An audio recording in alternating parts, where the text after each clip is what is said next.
রংপুরের কাউনিয়ায় নানা আয়োজনের মধ্য দিয়ে জাতীয়তাবাদী স্বেচ্ছাসেবক দলের ৪৪তম প্রতিষ্ঠাবার্ষিকী পালিত হয়েছে। কাউনিয়া প্রতিনিধি সাইফুল ইসলামের তথ্যচিত্রে থাকছে বিস্তারিত।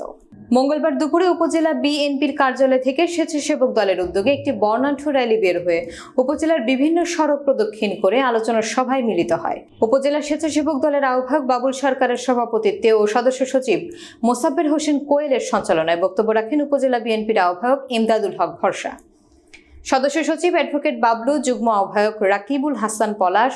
আব্দুর রহিম, জামিনুর রহমান আলমগীর চৌধুরী, আক্তারুজ্জামান মণ্ডল, জেলা স্বেচ্ছাসেবক দলের যুগ্ম আহ্বায়ক জুনায়েদ, বালাপাড়া ইউনিয়ন বিএনপির সাধারণ সম্পাদক শাহজাহান মিয়া, উপজেলা যুব দলের ভারপ্রাপ্ত আহ্বায়ক আব্দুর রহিম, সদস্য সচিব আব্দুল আজিজ বাবু, উপজেলা স্বেচ্ছাসেবক দলের সাবেক সভাপতি মানিক সরকার, রংপুর জেলা ছাত্র দলের সাবেক সহসভাপতি সাইদুল ইসলাম, উপজেলা স্বেচ্ছাসেবক দলের সিনিয়র যুগ্ম আহ্বায়ক মোসাব্বের, যুগ্ম আহ্বায়ক শাহ আলম সহ অনেকে। প্রতিষ্ঠাবার্ষিকীতে বক্তারা বলেন, ছাত্র জনতার অভ্যুত্থানের সুযোগ নিয়ে কেউ যেন কোনো অপ্রীতিকর ঘটনা ঘটাতে না পারে, তার জন্য সবাইকে নিজ নিজ অবস্থান থেকে সতর্ক ও দায়িত্বশীল ভূমিকা পালন এবং তৃণমূল পর্যায়ে দলকে সুসংগঠিত করার জন্য সকল নেতাকর্মীকে আন্তরিকতার সহিত কাজ করার আহ্বান জানান।